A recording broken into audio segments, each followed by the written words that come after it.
We've all heard that advice, right? Hmm. Especially for learning physical stuff like sports. Mix up your practice, shuffle things around, and you'll supposedly learn better in the long run. Hmm.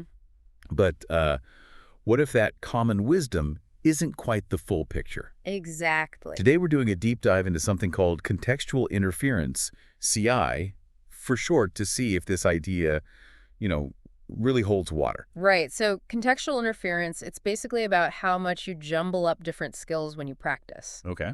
You've got high CI on one end, maybe randomly switching between, say, forehands, backhands, and serves in tennis. Makes sense. And then low CI, or blocked practice, is where you'd hammer away at just forehands for a while, then switch to backhands, and so on. Right. Block by block. And the long-standing theory has been that high CI, even though it feels tougher and maybe your performance dips while you're doing it, Uh, that very struggle leads to stronger, more durable learning down the road. which brings us right to you, the learner.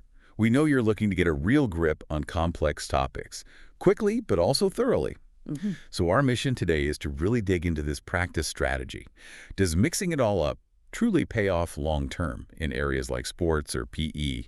We've got some pretty compelling evidence to look at, mainly from a big meta-analysis. Yeah, and contrary to what a lot of us might think, this deep dive suggests that mixing practice up isn't necessarily the magic bullet for learning sports skills long term. Okay, tell us about this meta-analysis then. No. It's pretty comprehensive, actually. They pulled together data from 36 different studies. Wow, 36. Yeah, and involving over 1,000 people, 1,135 participants in total. Okay. And the cool thing is the sheer range of skills they looked at. I mean, everything from volleyball, golf, tennis, badminton. The usual suspects. Right, but also things like baseball, basketball, even field hockey, table tennis, shooting, and then more fundamental stuff like gymnastics, dance, balance, agility, throwing, jumping, even bench press. So a really broad look at physical skills learning.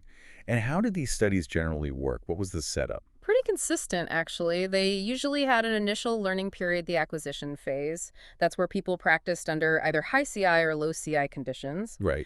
Then, sometime later, they'd bring them back for a retention test to see how much stuck. Okay. And often, they'd measure performance right at the start, like a baseline, then immediately after that practice block, and then again in that later retention test. Gotcha. Okay, let's unpack this then. Let's start with that initial learning part, the acquisition phase. The common thinking, like you said, is that high CI should make things harder initially.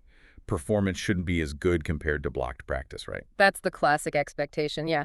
It stems from theories about, cognitive load, constantly switching tasks, supposedly taxes your working memory more right at the beginning. But here's the first surprise from the meta-analysis. When they crunched the numbers on how much people actually improved during that initial practice phase, comparing their scores from the very start to the end of acquisition, Yeah. there was no statistically significant difference overall between the low CI and the high CI groups. Really? No difference. Not a significant one, no. The low CI group improved, on average, about 28.9%. Okay. And the high CI group, around 27.9%. Very close. Huh. So that idea of high CI hurting initial performance just didn't really show up overall. Not consistently, no. And get this, when they looked at each of the 36 studies individually, only about 20%, just 1/5, actually showed that expected pattern where low CI was clearly better initially. Wow. So 80% of the time, it either wasn't true or the difference wasn't clear. Exactly. The vast majority didn't fit that simple prediction. Okay. But were there any situations where one seemed better than the other initially? Did anything else influence it? Well, yeah, that's where it gets a bit more nuanced. Age seemed to matter somewhat. The analysis found that for younger adults, specifically the 20 to 24-year-olds, and also for the over 65 group, Yeah. they actually did show better initial gains with low CI, the blocked practice. Interesting. But then there was a specific skill exception, learning a baseball swing. For that skill, high CI actually led to better improvement right off the bat. A baseball swing. Okay, that's specific. It is. And there was one other kind of interesting finding relating to the participants. Oh, yeah? Studies that had a higher proportion of female participants tended to show better initial learning gains under the low CI condition. Okay, so age and maybe gender balance play some role initially, along with maybe very specific skills like a baseball swing. Potentially, yeah. These are what we call moderating factors. But it's important to stress that for most other things they looked at, like how experienced the learners were, most of the other specific sports or skills, even how the testing was done. None of that seemed to significantly change the overall picture of no clear initial advantage for low CI. Okay, so the initial learning phase is definitely messier than the simple theory suggests. Blocked practice doesn't automatically mean a faster start. But let's get to the main event, the core idea behind CI, long-term retention. Here's where it gets really interesting. Mm-hmm. Because the whole point of struggling through high CI practice is supposed to be the payoff later, Mm-hmm. right? That struggle forces deeper processing, making the skills stick better. That's the absolute core of the theory, yes. The idea is that fighting through that interference makes the memory trace stronger, more resilient to forgetting, more adaptable. So what did the meta-analysis find here? Did high CI lead to better long-term retention? Well, they looked at it in a couple ways. First, they looked at how much performance dropped off from the end of practice to the later retention tests. Okay, like how much people forgot. Exactly. And there, they did find a statistically significant difference, although it's quite small, favoring high CI. Oh, okay. The low CI group's performance dropped by an average of about 2.39%, while the high CI group only dropped by about 0.33%. So a bit less forgetting, you could say, with high CI. Okay, so that part kind of fits the theory. A slight edge for high CI in resisting forgetting. A slight edge, yeah. But here's the crucial part. What about the overall learning gain? Comparing their performance from the very beginning, before any practice, to that final retention test. Right, the total improvement that actually stuck long-term. What did that look like?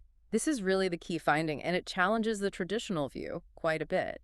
When they analyzed that overall long-term gain, there was no statistically significant difference between the low CI and high CI groups. No difference. Again, No significant difference overall. The average total gain for the low CI group was about 21.9%. For the high CI group, it was 24.56%. so slightly higher number for high CI, but not enough to be statistically reliable. Exactly. In research terms, that difference is small enough that it could easily just be due to chance variations across the studies. So what does this all mean then? Well, for you, the learner, it suggests that even though high CI might maybe help you forget slightly less after you finish practicing, it doesn't seem to reliably lead to a bigger overall improvement in your skill level in the long run compared to just practicing in blocks. Huh. So all that extra effort and potential initial frustration with high CI might not actually translate into superior long-term performance, at least not consistently across these types of skills. That seems to be the message from this large data set, yeah. And again, looking at the individual studies, only about a third, 33.3%, actually showed that expected long-term benefit for high CI. So 2/3 didn't clearly show it. Correct. Did age pop up again as a factor for long-term retention? It did, interestingly, but a different age group this time. The 25 to 32-year-olds actually did show better long-term gains with high CI practice. Okay, so maybe there's a sweet spot age-wise for high CI benefits. Possibly, or it's just another specific finding. But again, for other factors like experience level, most specific skills, proportion of females, testing methods, none of those significantly altered the main conclusion of no widespread long-term advantage for high CI. Now, this all hinges on the studies themselves being reasonably well done. Yeah. Did the meta-analysis look at the quality of the research it included? Yes, absolutely. They used something called the Pedro scale, which is a standard tool for rating the methodological quality of physical therapy in similar trials. Okay. And based on that scale, the studies included were generally rated as being fair to good quality. So decent quality research overall. Generally, yes. Though the authors did note, as is common in this kind of research, that blinding is really tricky. It's hard to stop participants from knowing if they're doing blocked or random practice. Right, that makes sense. You'd probably figure it out pretty quickly. Okay, so taking all this on board, fair to good quality studies, lots of participants, lots of skills. It really sounds like this meta-analysis is pushing back hard against the simple mix it up for better learning advice, at least for these kinds of gross motor skills. That's precisely the conclusion the authors came to. They basically said the evidence doesn't consistently support this broad generalization of the contextual interference effect to sports and PE skills. The initial dip wasn't always there, Right. and the big long-term payoff just didn't materialize overall. Exactly. It makes you wonder then, Are there other ways to think about how we learn these physical skills? Maybe CI isn't the right framework, or at least not the whole story? Well, the meta-analysis does mention alternative ideas. One is called the differential learning model, or DL. Differential learning was Yeah. it? It's another approach that involves variability in practice, but often in a different way, sometimes introducing even more variation, often in ways that seem less structured than typical high CI. And interestingly, some DL research suggests it can lead to better learning, potentially without that initial performance cost seen or expected in CI. Huh. So maybe it's not just that you vary practice, but how you vary it and how much. That could be a crucial part of it, yeah.